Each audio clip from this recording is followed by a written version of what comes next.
if you are looking for the percussion clinic, you're in the right place. This is obvious by the percussion equipment up here. It's my privilege to introduce to you our clinician today. Works for Fortune Piano and also is a professional musician in the Houston area, a very prolific one and timpani specialist. Please help me welcome Mr. John Rice.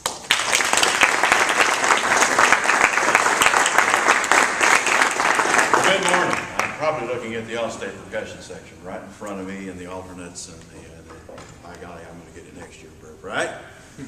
And the teachers the same.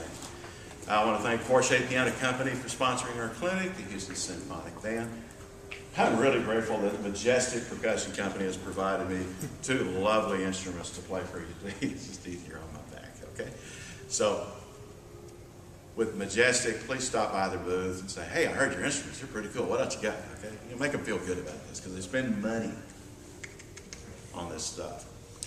For those of you who would like my handout, you can contact me at roadmanrice@sbcglobal.net, and I'll email it to you. All I ask is that you spread it around and you practice. Okay? The first subject of today is the first big problem I continually do and hear is go, set, ready.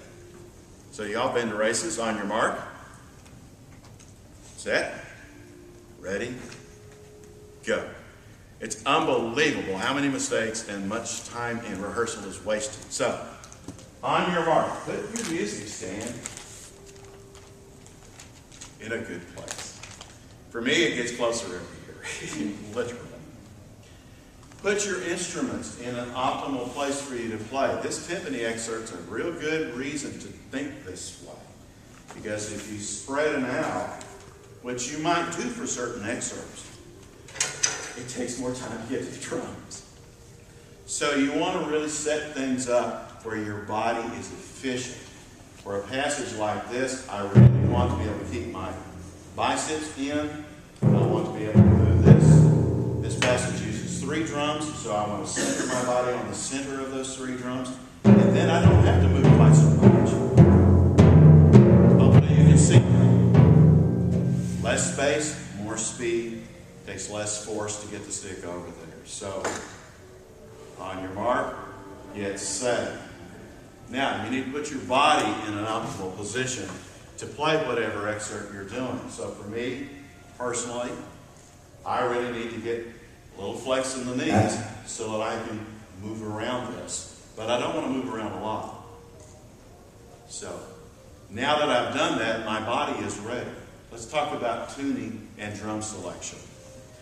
The lowest 3 semitones on timpani are usually flabby, unfocused, do not have a wide dynamic range.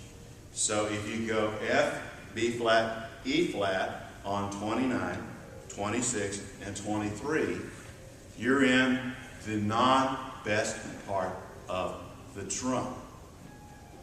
Conversely, you put 32 with F, you're right in the fat middle register.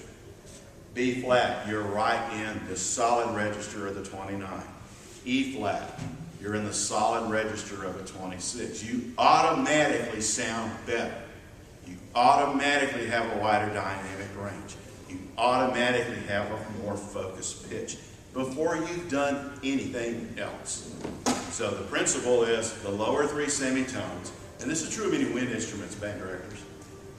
They're not the best notes to play. It's not the best place to play. There are fingerings of brass folks that maybe aren't as good as another, depending on the note. It's the same principle. There's nothing different about it. Nothing that wind people can't understand. Well, that's true of my instrument. Okay. Tuning. No.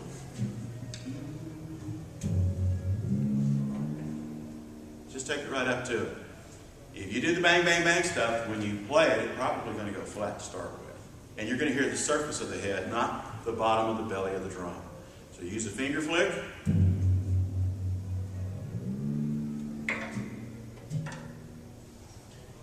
You don't get to take a bunch of tuners with you to auditions or concerts either. So I like to do little sing-songy things. It's in college we call it mnemonic devices. For this particular piece, one I use for that is one I came up with for a trumpet player buddy when she was a freshman. Her name is Dion Bromley. It's been 40-some odd years. I can sing those notes, and she hears me across the exhibit hall. She yells, "John," and she finds me. It's that easy to remember that. Well, if you have a little device like that, a funny little song, it doesn't have to be mine, it can be yours. It works. Okay? Or you can do what I also do more than that. It's called solfeggio. Most of the teachers I know don't teach it. Many of them don't have time to teach it. But if you'll learn it, it's not hard. Do, re, mi, fa, sol, la, ti, do. You learn it, you'll start hearing things in tune. If you don't play timpani in tune, the next thing, get in a choir these things in tune.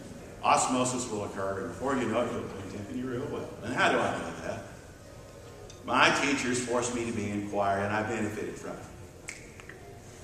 Hey, I hate it when my teachers are right. I still do. Y'all feel that way? Okay, he's honest.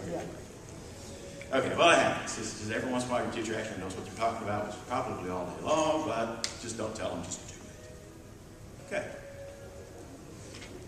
Talked about tuning, talked about body setup. This piece requires a pretty good articulate mallet, but you still want to get a nice, big, warm sound. This particular mallet is one of my Home Depot mallets. It's very articulate.